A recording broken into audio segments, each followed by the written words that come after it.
Et nous retrouvons Maude Descamps aujourd'hui qui va passer la journée de Noël avec nous. Bonjour Maude. Bonjour Thierry. Et en ce jour de Noël, vous avez choisi une thématique de circonstance et assez émouvante, je dois dire, puisque vous nous parlez ce matin des trêves de Noël. Et je crois que la plus connue, ou une des plus connues, c'est sans doute celle de 1914. Exactement, hein, on est le 25 décembre 1914. Vous savez qu'à l'époque, l'Europe se déchire, les soldats sont un peu partout sur le terrain et il va y avoir ce moment absolument extraordinaire. Les soldats sont absolument épuisés par les combats, il y a eu énormément de pertes humaines. Les soldats le savent, commencent à avoir le moral au plus bas. Et il va y avoir ce jour du 25 décembre 1914 qui va vraiment sortir de l'ordinaire. Il va se passer quelque chose d'extraordinaire. Les soldats belges, français et britanniques vont entendre, ils vont être dans la banlieue de la ville d'Ypres, en Belgique, et ils vont entendre ce chant de Noël qui vient des tranchées, de l'autre côté du no man's land qui les sépare de leurs ennemis.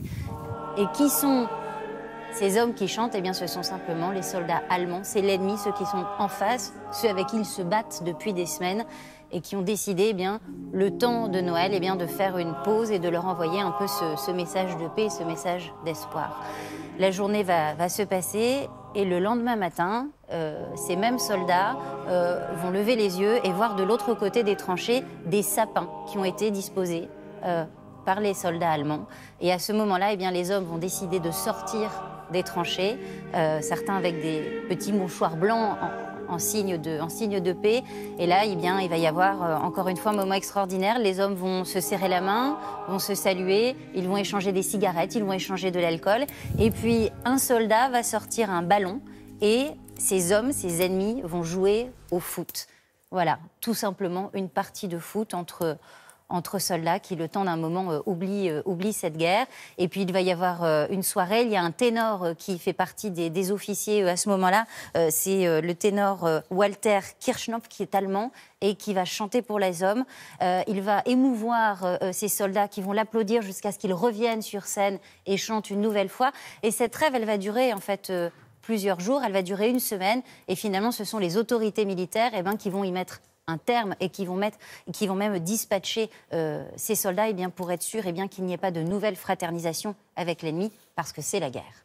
Il faut voir d'ailleurs le film Joyeux Noël avec, entre autres, Guillaume Canet qui raconte un peu cette histoire. Alors Maude, là maintenant on est en 1915 et il y a une trêve de Noël en 1915 ? Oui, alors dans une moindre mesure, mais on va dire que cette trêve de 1914 a un peu donné des idées aux soldats et l'année suivante ça se reproduit. En 1916 ça se reproduit également et il va même y avoir des trêves à d'autres moments de l'année, notamment au moment de Pâques, entre ces soldats allemands, français, britanniques et belges. Alors, cette trêve de Noël, elle a perduré bien au-delà de 1914. Et plus récemment, d'ailleurs, dans le conflit syrien, on a vu une période de cessez-le-feu au moment des fêtes de fin d'année. Oui, tout à fait. On est en 2013, au plus fort des combats en Syrie. Et quelques jours avant Noël, on parvient enfin à négocier un cessez-le-feu. C'est vraiment une bouffée d'oxygène pour les civils qui souffrent énormément, surtout dans la banlieue de Damas.